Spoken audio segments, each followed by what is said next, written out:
DA बढ़ने से कितनी बढ़ेगी आपकी सैलरी और टैक्स कैसे लगता है, हर ज़रूरी सवाल का जवाब आपको इस वीडियो में बताएंगे। नमस्कार, बहुत स्वागत है आपका। मैं हूं आपके साथ रितु सिंह। महंगाई भत्ता केंद्र सरकार और सार्वजनिक क्षेत्र के कर्मचारियों को बढ़ती महंगाई के असर से राहत देने के लिए दिया जाता है। इसका उद्देश्य रोजमर्रा के खर्च में बढ़ोतरी की भरपाई करना होता है। डीए की समीक्षा साल में 2 बार होती है और इसका निर्धारण अखिल भारतीय उपभोक्ता मूल्य सूचकांक यानी AICPI के आधार पर होता है। 7वें वेतन आयोग के तहत पिछले कुछ सालों में डीए में कई बार बढ़ोतरी की जा चुकी है। हाल ही में सरकार ने 2% की वृद्धि की घोषणा की थी। इसके बाद डीए मूल वेतन के 60% तक पहुंच गया।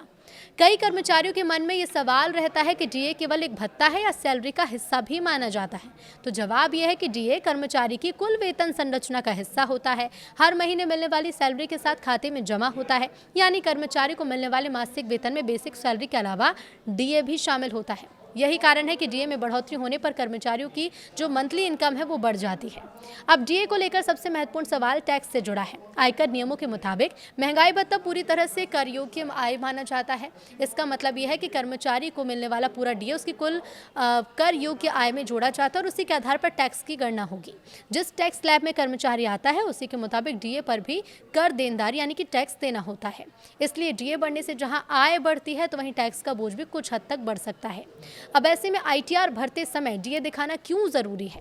तो आयकर रिटर्न दाखिल करते समय डीए को अलग से दिखाना अनिवार्य है। आयकर नियमों के तहत वेतन से जुड़े सभी घटकों का सही विवरण देना जरूरी है। महंगाई भत्ता भी इसमें शामिल है। यदि कोई कर्मचारी या पेंशन भोगी आईटीआर दाखिल करते समय डीए की जानकारी नहीं देता तो बाद में रिटर्न में विसंगति सामने आ सकती है।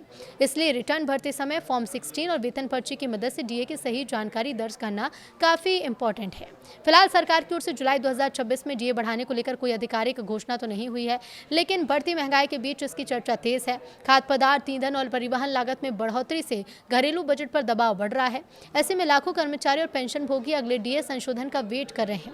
विशेषज्ञ मानते हैं कि यदि महंगाई का दबाव बना रहता है तो सरकार कर्मचारियों और सेवानिवृत्त लोगों को राहत देने के लिए डीए में एक और वृद्धि पर विचार कर सकती है। यही वजह है कि आने वाले महीनों में डीए से जुड़ी हर खबर पर कर्मचारियों की नजर बनी हुई है।